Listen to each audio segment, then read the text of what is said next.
think the sunset is jealous of your glow. You are too kind. Darling, the sun is up, and so is that foundation line. That is not funny.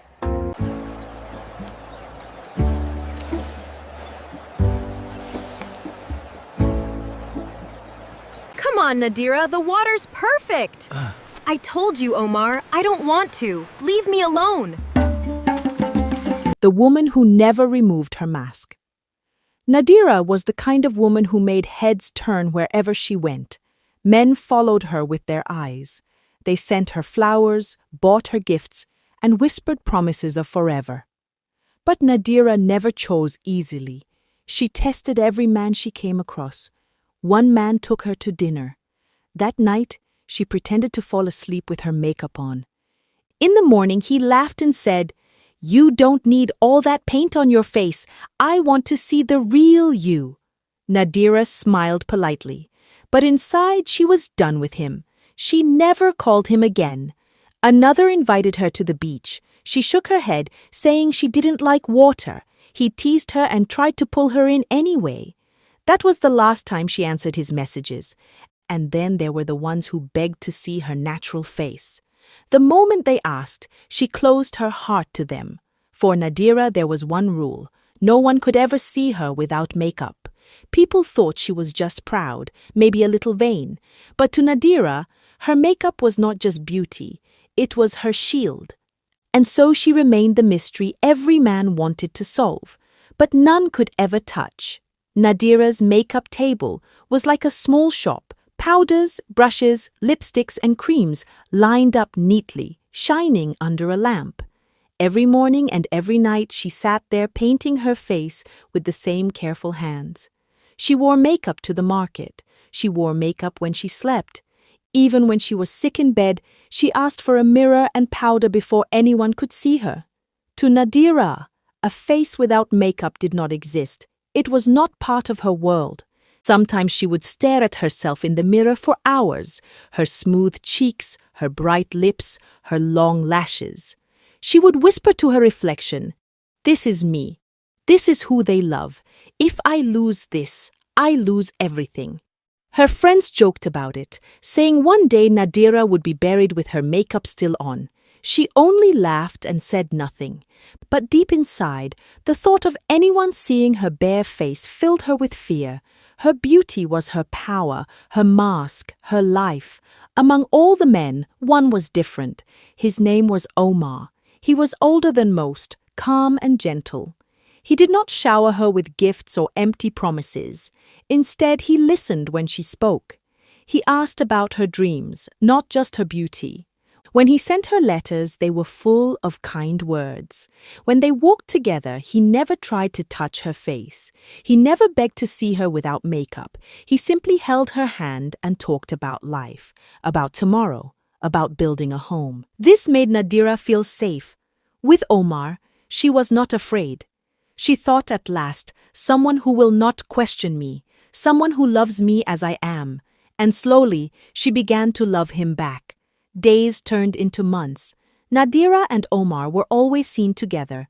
They ate at quiet places, walked in gardens, and shared long talks under the night sky. Omar never pressured her. He never asked for more than she could give. And Nadiraa loved that about him. For her, this was enough. She believed she had finally found the one man who would never leave her. So when Omar asked her to marry him, she did not hesitate. She said yes. Their wedding day came with laughter and music. The hall was filled with light. Nadiraa looked like a goddess. People whispered to each other, "How can she look so perfect?" Omar stood tall, smiling with pride.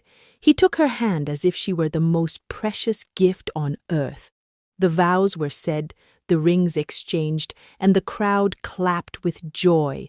Laughter, dancing, and cheers filled the hall. By evening, when the guests were gone, the music faded and the light grew dim. Nadiraa and Omar entered their room together, husband and wife at last. Now it was only Nadiraa and Omar, in their new room with soft light and burning candles. Omar was filled with joy. He laughed as he lifted her in his arms, carrying her across the room. Nadiraa smiled, but pulled her face slightly away whenever he leaned in close. She had done this all her life. No one could touch her face, but Omar didn't notice. He only laughed louder, saying, "Tonight is ours. I have waited so long, and nothing else matters." Then it happened. His foot slipped on the long carpet. He lost his balance. In an instant, Omar fell, his head striking the edge of the wooden bed. The sound was heavy. He dropped to the floor and lay still, his eyes closed. Nadiraa froze for a moment. She could not breathe. Then the fear broke her. She dropped to her knees beside him, shaking. Her tears spilled down before she could stop them, rolling across her cheeks and carrying tiny streaks of powder with them. Nadiraa pressed her hands against his wound, crying loudly, "Omar, wake up! Please don't leave me. Not tonight." The room was quiet except for Nadiraa's cries. Her hands shook as she pressed them against Omar's head. Her tears fell faster, sliding down her cheeks, leaving dark, uneven lines where her powder had begun to wash away. She did not notice. For the first time in many years, she forgot about her face. All she saw was Omar, lying still on the floor. "Please, God, not tonight," she whispered. "Don't take him from me. I can't be alone again. I can't." Then Omar groaned. His fingers moved slowly. His eyes opened. Nadiraa gasped with relief and leaned closer. But Omar's face suddenly changed. His weak eyes widened. His mouth trembled. "Nadiraa?" he whispered, his voice broken. What happened to you?" Nadiraa froze. Her heart stopped. She touched her cheek and felt it. Not smooth, not soft, but dry skin, lines, wrinkles. The powder was breaking. Her mask was gone. Omar stared shocked, his chest rising and falling as he tried to make sense of the face before him. You are not," he stammered. How old are you?" Nadiraa covered her face with both hands and sobbed. Omar pushed himself up slowly. He could barely stand, but his eyes stayed fixed on her face. The young bride he had carried just moments ago was gone. Before him was an old woman, skin wrinkled, lips trembling, hair thin and grey where the powder had cracked away. Omar's breath grew fast and shallow. He pressed his back against the wall as if trying to escape. His eyes darted to the door. "No, no, no, this is not you," he whispered. "This can't be you." He tried to move toward the door, his body shaking, but his legs gave out from the fall. Still, his fear pushed him. He reached for the handle. Nadiraa crawled across the room, clutching his leg. Her voice broke, heavy with tears. "Please, Omar, don't go. Don't leave me. I can explain. But Omar's face showed nothing but horror. The woman he thought was young, beautiful, untouched by time, now looked older than his own grandmother. How is this possible?" he cried, his voice trembling. "What are you, Nadiraa?" She shook her head, still holding him tightly. "I'm still me. I am Nadiraa. Please don't look at me like that." Her tears dripped onto the floor, and with each tear, more of her mask dissolved. Her true self was showing, the self she had hidden for decades. Omar's hand shook on the door handle. His chest rose and fell quickly, his eyes filled with fear. But Nadiraa clung to him, her voice cracking. "Please listen to me before you run. I beg you, Omar. I am still the woman you loved." Omar turned his face away, but her tears and trembling voice forced him to pause. He sank back down to the floor, clutching his head, whispering, "This cannot be real. You were young, so young and beautiful." Nadiraa's hand trembled as she wiped her wet cheeks, though the motion only revealed more of her true self. Deep lines, loose skin, the marks of a century lived.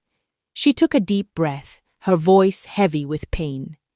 "It started when I was 35, she said softly. "I was engaged once. I thought I had found my love, but he left me for a younger woman. My heart broke, Omar. It shattered me. I could not eat. I could not sleep. I thought I would die. One night I wandered outside the city, crying like a fool. That is when I met her, an old woman, a witch.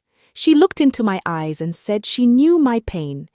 She offered me a powder that would keep my youth, so no man would ever leave me again. I was foolish. I took it. And from that day, all the men I dated grew old. They died. I dated them to know how it feels to be loved, to watch those men die before me, and I enjoyed it. But when you came, I loved only you. The rule of the powder is that you must never cry for anyone, no matter what. Every man I've been with has died. But me, she touched her cracked cheek, I stayed the same, until now. She leaned closer, her voice breaking. Do you understand, Omar? I could not stop. I could not be alone. The powder became my life. Without it, I am nothing. Without it, this is who I am. Omar stared at her in disbelief. His voice shook. You are not 25. You are... She nodded slowly, tears spilling again. I am 100 years old. Silence filled the room. The candles flickered. Omar pressed his back against the wall, his face pale, his breath uneven. Nadiraa crawled closer, holding his hand tightly, her trembling fingers against his skin. Please, Omar, don't leave me. You are all I have now. I don't want to be alone again. Omar's body shook as he pulled his hand away from her grip. His eyes were wide, his face pale. No, Nadiraa, he whispered, his voice breaking. This is not the woman I married. You lied to me. You hid yourself from me. Nadiraa reached for him again, crawling weakly across the room. Please, Omar, I did it because I was afraid. Afraid of being left. Afraid of being unloved.